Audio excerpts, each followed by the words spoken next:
moving on now. We've studied all the trials of Dajjal, but there are two trials that I've come across anyway that are labeled as trials greater than the trials of Dajjal. Subhanallah. The Dajjal, we said before that there is no trial on the face of the earth that is greater than the trial of Dajjal. But there are two which have been labeled, meaning it shows the severity of these. They may not actually be greater than the Dajjal, but it shows the severity of these two matters. So what is the first one? It's narrated from Hazrat Abu Sa'id al-Khudri radiallahu anhu, and he says that the Prophet sallallahu alaihi wasallam emerged upon us, and we were talking about Dajjal. So the Prophet sallallahu alaihi wasallam said that, should I not inform you about that which I fear more for you than Dajjal himself? So the companions replied, yes, of course, Ya Rasulullah. So the Prophet ﷺ replied, he said, Ash-shirkul khafi, the hidden shirk. And what is the hidden shirk? He said that a person stands up and he is reading salah, and then he beautifies his salah. Why does he beautify his salah? Because that a person is looking at him reading namaz. So he then tries to impress that onlooker. It is a very famous hadith. Very famous hadith. It's mentioned at the start of many of the books of ahadith. إِنَّمَا الْأَعْمَالُ بِالنِّيَّاتِ, that all actions are according to their intentions. On the day of judgment, we will go with a certain action. For example, the example given in the hadith, namaz. And if we go with that namaz and we read it for somebody else, Allah subhanahu wa ta'ala will say, you want reward?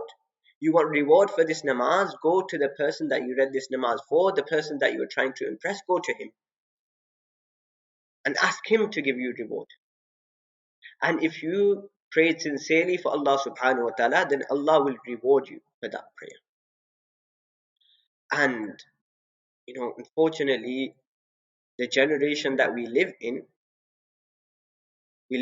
a time where social media is prevalent. Very common. Everybody is on social media. And although it has its pros, it also has its cons as well. And there are many people who do good deeds, but unfortunately they pour water over their good efforts by informing the whole world of what they are doing. For example, a person gives charity, and when a person gives charity, the way they should give charity is the hand which they give charity with. They are giving the charity with their right hand, then their left hand should not know how much their right hand has given. That is the method of giving charity. In one narration it comes that on the day of judgment, the sun will be at a very close proximity, and there will be very few people who will be honored by being able to attain the shade of the throne of Allah subhanahu wa ta'ala. There are 7 types of people. And from one of those 7 types of people, one of those is those people who they gave charity, but they gave it in such a manner that they kept it discreet until the right hand did not know what the left hand spent. The left hand gave some money into charity, the right hand did not know how much. These people will be in the shade of the throne of Allah subhanahu wa ta'ala. And yes, sometimes it is better to give it publicly, sometimes.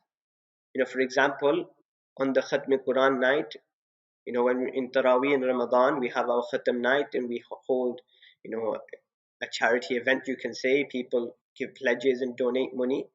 At that time, it is good to publicly give money and to publicly give a pledge, because it will encourage others to do it. And our Hazrat is a master at this. He'll see, okay, one relative has given £500, so now he'll find the other relative from the other side of the room and he'll say, okay, your relative's given 500, you have to give 500 also. The person living on your street is given 500, you also have to give 500. So sometimes it's good to do it publicly. But again, my point will be proven from this night itself, is that there are so many people on this night. They give and they pledge huge amounts. We are going to give. £5,000. We're going to give £10,000. And everybody's left in shock. They're saying, wow, he's very generous. But one Ramadan passes, two Ramadan passes, 3 years pass by, and the mosque and the committee and everybody is chasing after that person has still not given one penny after 3 years have passed by.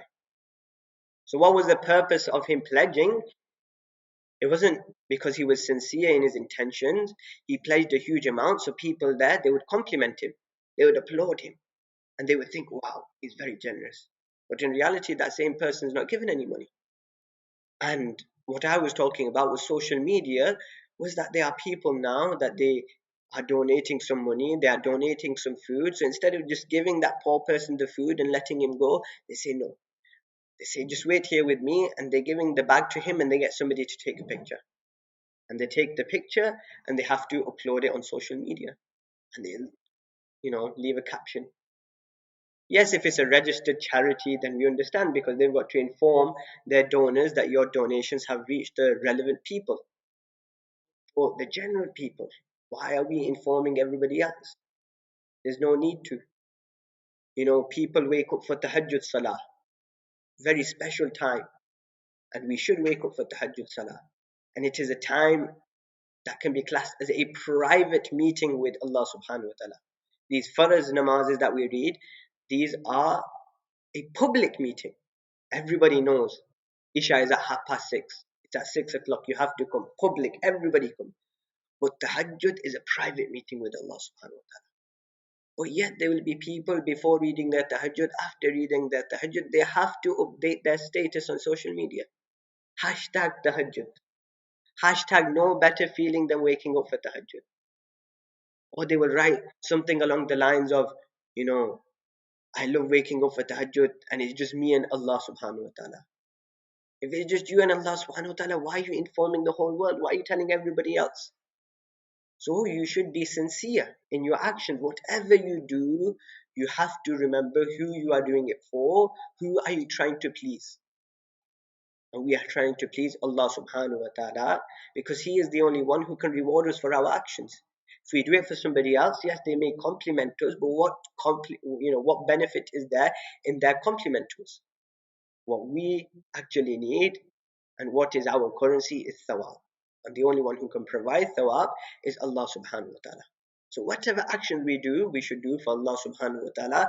And this hadith highlights that there will be a person who he'll be standing up reading namaz and he will see somebody behind him, his friend, his father, any onlooker, and he'll think, you know what?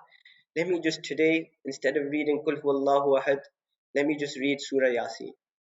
Let me read 10 minutes rakat. So this person thinks, oh, wow, look how long he reads his namaz. He's very pious. So he says something good about me. So this has been labeled as a shirkul khafi, the hidden shirk. So may Allah subhanahu wa ta'ala protect us from this. And the fact that the Prophet ﷺ said that I fear more for you about this than the Dajjal shows its severity and shows how common it will be.